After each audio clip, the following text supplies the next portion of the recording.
Australia is a big country. Australia is also a land shaped by wildfire in many places.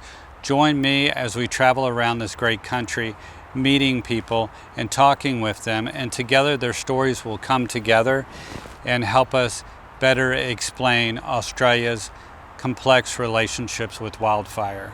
Welcome to Talking Wildfire Australia, my friends.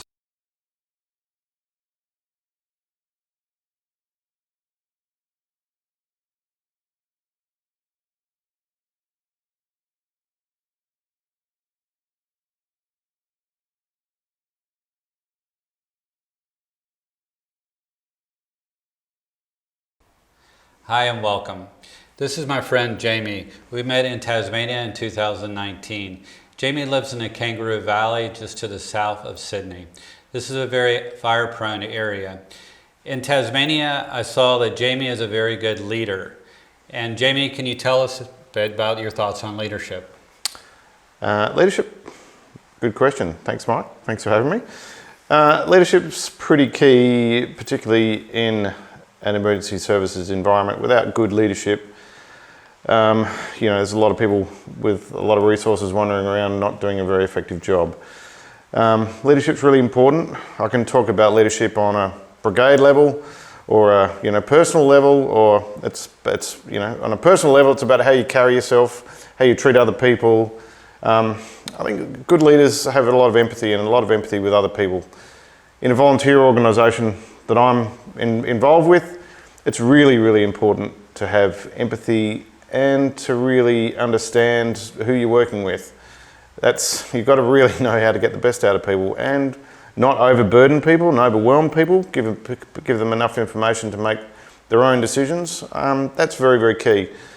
From a paid perspective, it's a lot different from a volunteer perspective, because people are turning up, they're volunteering, they're giving their time. You want to treat them with respect. You can't just order people and boss people around. Being a leader is not having the right to tell people what to do. That's pretty short term. You won't last very long as a leader. From my perspective, leadership is dragging people up with you, not climbing up on top of people to get to the top. It's a bit lonely at the top, and you can easily fall off the mountain. If you're dragging everyone else up with you, it's a big stable platform, if that makes any sense. It does. Yeah. We've got some really good leaders in our brigade, in our organisation, who've taught me how to treat people, and this doesn't come naturally. You grow up, or you're taught in this environment, and our current leadership group in our organisation is fantastic. We all get along, we all empathise with each other, we all consult with each other, we all communicate with each other. We ask each other how we're doing, and we're also we own our own mistakes. For example, I left the front door of the station open the other day because it was my stuff up. Now I'm the first person to go, yeah, I stuffed up. People don't see that as a weakness, they see that as a strength, because it's like, yes, I did that, I'm going to learn from it, I won't do it next time. And the other members see that as well. I mean, it's a leadership. A lot of people think, oh yeah, great, I'm the leader, I'm at the top of the table. A lot of responsibility. So Jamie, basically what you're saying is that builds cohesion. Because people are being honest on their mistakes, and they feel they can talk about them. Yeah, definitely. And admit to them. You can't shovel this stuff to the side and pretend it doesn't happen. To err is to be human. We're all going to stuff up. 99% of the time we're doing it really, really well. That 1% of the time, and that's what you've got to learn from. You're not, if we're not learning from our mistakes, we're just going to repeat them, over and over and over again. And that's unfortunately that does happen. Leadership, it's an honour and a privilege. I'm responsible if we go to an incident. I'm responsible for 5 other people in an appliance. It's not telling people what to do. That's an honour and a privilege, and we want to try and get the best out of those other 5 guys in the back of the truck. So you've got to have a lot of empathy. You've got to understand what their skill levels are. You've got to understand what their previous experience is, whether they've been in the service for a number of years, whether they're a brand new candidate, you know. So it's a lot to do with empathy. I believe you told me earlier that when you first get to an engine, if you get new people thrown together with you, you size them up and you size their background up. Yeah, it's different. Well, there's two different, like in our service, we can sometimes be deployed to a different area, and you might have, we call it a composite crew. So you don't actually know who you're all thrown together. You've all got a similar skill set, and you've all done the basic training, the different levels of training. So you've really got to find out from people in that first, maybe it's the first 15 minutes, first hour, first 24 hours.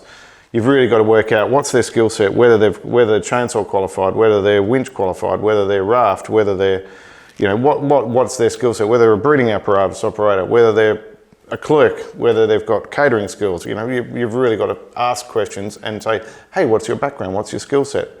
It's really important when putting a composite crew. When you're in a brigade, you kind of know your crews a little bit better because you're working with them on a more regular basis. But I find when you're going away with composite crews, particularly on a deployment, it's great because you're meeting new people, you're making new friends, and you get to work with different people experiencing different things. I really like the going away on deployment. That's why I'd like to do it quite a bit. And that's mixing with other groups from but from all over New South Wales. You know, you might have an incident, and it doesn't necessarily need to be a fire incident. We've been going away recently with all this rain that we've been having with flood deployments to Lismore to all over New South Wales. So you're not necessarily doing fire protection or fire help. It's water help or flood help. So yeah, it's different skill sets. They're really different. So when you size people up, you're basically looking for their strengths. But you've got to recognise their weaknesses as well. So someone who's, you know, I'm saying hypothetically here, someone who's a desk job who may not have a certain level of physical fitness, you're not going to ask them to be hiking 4Ks up a hill and dragging a hose line. You know, you're not. It's basically crew management, crew awareness and management. You've got to be going, okay, well, I'm not going to give the 60-year-old retiree the hardest job on the truck. That might go to one of the more younger guys. Now, that's not trying to be ageist. It's just it's getting the best out of your crew. You don't want to flog these guys working a 12-hour shift. You've got to manage them to get the best out of them for that 12-hour shift, hypothetically. That makes sense. Yeah. For the group that you already know, when you're working with people that you've worked with for years, what do you do with that in that situation for leadership? How do you see being a leader with them? With the crew that we know? Yeah. So at a brigade level, it's everybody knows you, and it's kind of how you carry yourself in the community as well as in the brigade. It's not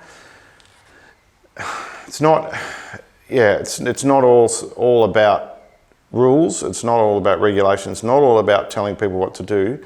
It's how you carry yourself and how you treat other people. You know, that age-old treat other people like you would want to be treated.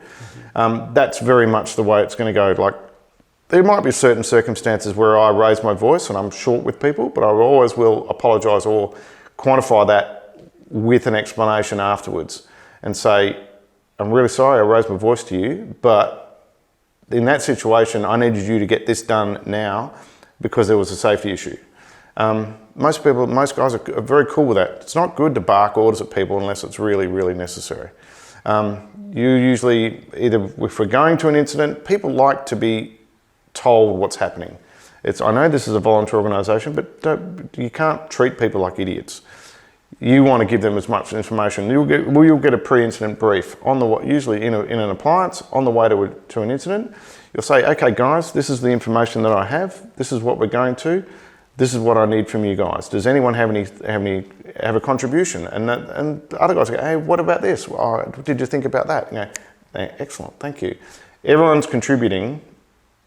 As a leader, you're basically the glue that's holding everyone together. You're not the guy who's standing up the front barking orders. Everyone's been trained. You've all done the same training. You all might have different levels of competency, but you're the glue that's holding that crew together and giving direction.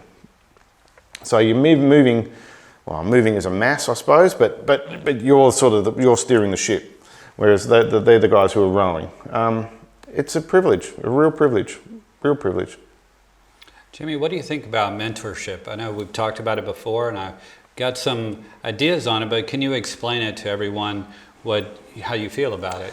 Mentorship's really, really important. Without mentors, you don't have someone to fall back on, someone to ask questions to, because it doesn't all come naturally. It doesn't come, there's no one who's born a leader.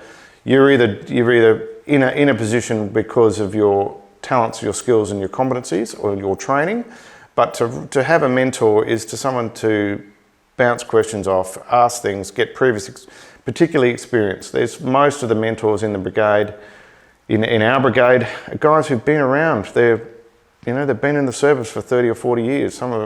We've had a brigade captain here who's one of the most experienced guys around, from incidents, breathing apparatus, motor vehicle accidents, house fires, bush fires, grass fires, helicopter incidents, raft incidents. He's a very, very experienced guy, and we're very, very lucky to have him as a mentor. He's our current captain, and he's fantastic. He's a mentor to all of us, and he's very good with people, and he's basically the person who I've got the most out of in the brigade. And that's why I think our brigade is so effective. And I like to think we have a very good reputation. A lot of people, particularly in our district area, but also interstate. We went to Tasmania. They all know the guys from Kangaroo Valley. I've heard of that too. For cohesion, what do you think helps with cohesion to pull everything together? Guys? I'll get back to that empathy statement. I really think empathy and communication. It's really key to talk to people, and it's not talking to people as such.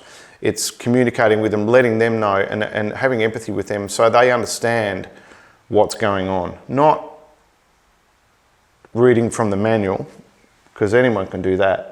And it's having empathy and realising what other people, what makes them tick, but also what they're understanding. So a statement that I make to you might be or understood completely different by another person. So it's having that empathy and having that communication skills to get them to understand what's actually going on, or what you want from them. I think back to mentorship, what we were talking about before. Say you have 2 new people that have joined your team or your brigade. How would you go about integrating them into the group? That's a key one, because you want them to have a mentor, and so we put the training back onto the members. We have a training officer, but we put it back onto the members to train each other. So with new people, we're going to put them with, we prefer, it's a lot easier when we have a new group come through and do their basic training, because they bounce information off each other. When if it's just one person, they're a little bit overwhelmed with the information. But if there's a group of 2 or 3 or 4 or 5, then they bounce off each other. Then we pair them up with a more experienced crew member. We take training really seriously, because it's, we put ourselves in, I'm not going to say dangerous, but we put ourselves in risky situations. The risk is always evaluated, because we do a dynamic risk assessment. With the new guys, it's really key to make them feel part of the brigade and make them feel as though their voice is heard, but also to mentor them with the training. So we will always go a little bit above and beyond. So all our training, we just don't do the bare minimum, we will actually do more. So with the basic firefighter or bush firefighter course, when our guys are doing the bush firefighter course, we will always integrate parts of the VF course or parts of the advanced firefighter course into that, so they get a taste of that from a very early stage. From my personal opinion, I came in and joined the service. I wanted to know as much information as possible, which is why I've gone through and done as many things as I've done. Like, I'm a fire line faller, I'm a breathing apparatus operator, I'm a helicopter insertion raft. So basically, most of what you can do, we've done. That's been mentoring from my senior deputy and my captain. Why is that important to you, to try to get more and more of a knowledge base? Because I like to know what the hell I'm getting into, and I also want to spread that knowledge. It's our role to absorb all this information, but also to give it to the next generation. If we don't have that, I call it the youth policy, but if we don't have that, then your brigade's going to be fantastic, but it's only going to be fantastic for 5 years because everyone's going to retire or burn out or get it. So it's really important to impart that knowledge, and that's why when you get your two new guys or your new guys, you're trying to give them as much information as possible. You don't want to overwhelm them. Some people can get, oh my God, this is just too much information. Take it back to basics, and it just takes time. It's really important. So we will mentor them through their basic training, but we'll always pair them up with a more experienced member, and that will move around. They can be with another deputy captain. They can always be with another advanced firefighter.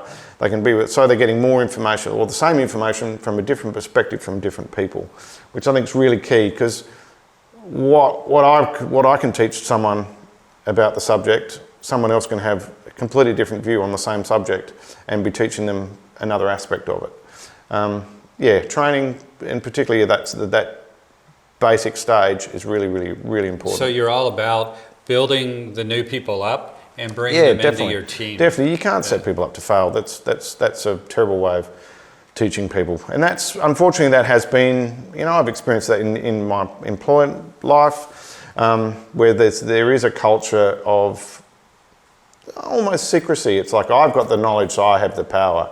We're not all about that. That's what I was getting to. Yeah. And that's a really old school way of teaching. It's like, you get a smack on the wrist when you get the answer wrong. That's really negative. You're just reinforcing negative stereotypes. Yeah.